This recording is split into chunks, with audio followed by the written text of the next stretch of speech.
सैन्य दलात स्त्रिया हल्ली खूप दिसतात, पण मुळात कमीच होत्या. तर तुझा सैन्य दलातला प्रवास कसा काय होता? तू कशी गेलीस इथपासनं मला तुला विचारायला आवडेल. तुझ्या कुटुंबात तर कोणी सैन्य दलात नव्हतं. नव्हतं. अगदी बरोबर आहे आणि मला आज ह्या स्वयंसिद्धा विषयावरती आणि शाकुंतला या व्यासपीठावर बोलताना खूप छान वाटतंय. कारण हे नवरात्र आणि हे वर्षच मला असं वाटतं विदुला ते खूप विशेष आहे. हो. ऑपरेशन सिंदूर आणि त्याच्यानंतर जी एक छान पॉझिटिव्ह म्हणजे एक लहर सगळ्या देशामध्ये खरंय. आपल्याला दिसतीये. खरंय. रणदुर्गांनी त्यांना स्वतःला खूप चांगल्या प्रकारे सिद्ध केलंय. म्हणून मला खूप अभिमान वाटतो या सगळ्यांचा.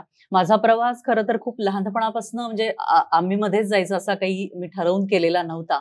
परंतु लहानपणापासून राष्ट्रभक्तीचे संस्कार माझ्यावरती झाले. आणखीन म्हणजे महाविद्यालयीन जीवनामध्ये आणि त्याच्यानंतर सुद्धा मी काही मिलिटरी कॅम्प्स अटेंड केले. ज्याच्यामध्ये मला साहसाची आवड निर्माण झाली. म्हणजे हॉर्स रायडिंग असेल, रायफल शूटिंग असेल, तर या गोष्टी सुद्धा आपल्याला जमतात आणि ते आपण करू शकतो. तर अशा प्रकारे आत्मविश्वास देखील मला आला.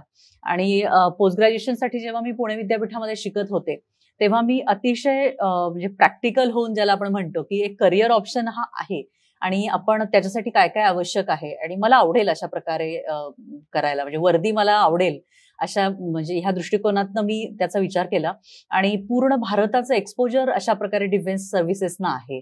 तर मला लहानपणापासून पर्यटन हे खूप आवडायचं आणि कधीच मी अशी की मी मराठी किंवा मी महाराष्ट्रातली अशी वाढले नव्हते. तर पर्यटनाच्या निमित्ताने खूप राज्य मी त्याच्या आधी बघितली होती. आणखीन आईबाबांना हे सगळं क्रेडिट जातं कारण त्यांनी छान प्रकारे आम्हाला म्हणजे नेलं बाहेर. हो हो. आणि काश्मीरमध्ये सुद्धा म्हणजे नंतर मला जिथे पोस्टिंग मिळाली तिथे सुद्धा मी त्या आधी 2 वेळा जाऊन आले होते. राजस्थान असेल, तर अनेक म्हणजे दक्षिणेतले काही भाग असतील.